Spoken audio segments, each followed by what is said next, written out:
If you pray in tongues but don't get answers, I have a tip for you. I discovered this tip some time back while praying in tongues. As of today, this tip has been responsible for the many answers I have received while praying in tongues. If I didn't know this tip, I would never have received the answers that I receive when I pray in tongues. The good thing is that this tip is simple to understand and easy to implement. Once you know it, you can start using it immediately and it will work. But before I tell you the tip, let me tell you a background story so that you understand the true power of the tip. Back in my teenage years, I desired to be rich. In church, I had been taught that God gives people wealth. Because I desired wealth, I prayed to God to receive it. Little did I know I was getting on a path that will teach me an important lesson about receiving answers from the Lord. At that time, I had the gift of praying in tongues. I made a prayer to God in understanding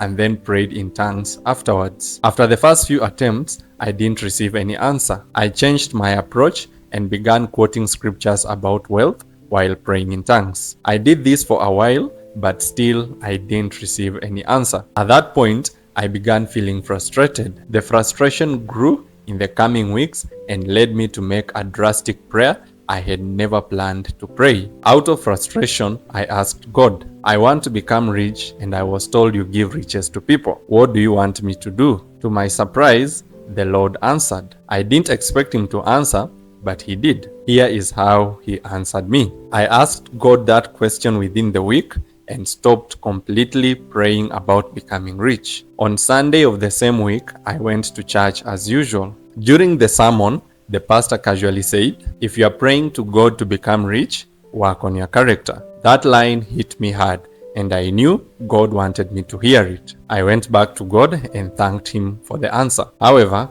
I had some concerns. How would working on my character make me rich? I thought God would give me some revolutionary idea to implement and become rich, or maybe connect me to some big corporation so that I work for them and become rich, or better still, maybe connect me to some rich person who will give me lots of money. Despite my concerns, I decided to do what I had been instructed to do. My prayer turned to mold my character, Lord. This went on for about 4 years. All that time, I was extremely broke and barely affording my basic needs. Before I made the prayer, I was fairly good financially, but after I asked God to mold my character, money became scarce. I did casual jobs to afford basic needs. All through that, I never complained to God because I knew that is how God was molding my character. I learned to budget the little money I was getting and worked hard in the casual jobs I was doing. After 4 years,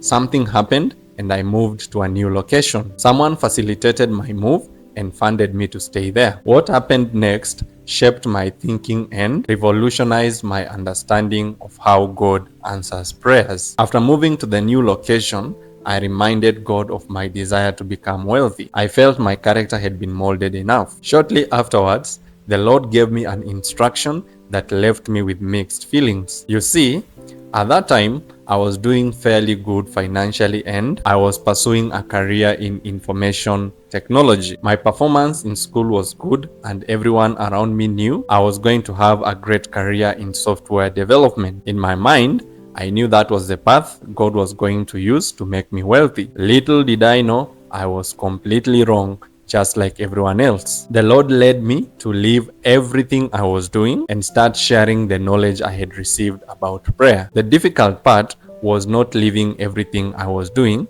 but explaining why I was leaving everything I was doing. I was really scared and I spent many days locked up in my room. I blocked many people on my phone and left all social media platforms. I didn't want anyone to ask me why I had left everything all of a sudden. While I was still concerned about that, a more terrifying situation dawned on me. I had no income and the person funding me stopped funding me. I couldn't ask anyone for help because they would ask me why I quit everything and I didn't want to explain. At the same time, God had asked me to teach people about prayer but had not specified how I would get an income. There was only one way out. I had to get God to do a miracle. The clock was ticking. At that point, I had forgotten about becoming wealthy. All I cared about was to get income of any sort for my basic needs. In desperation, I prayed to God and explained my predicament. Even before I was done praying,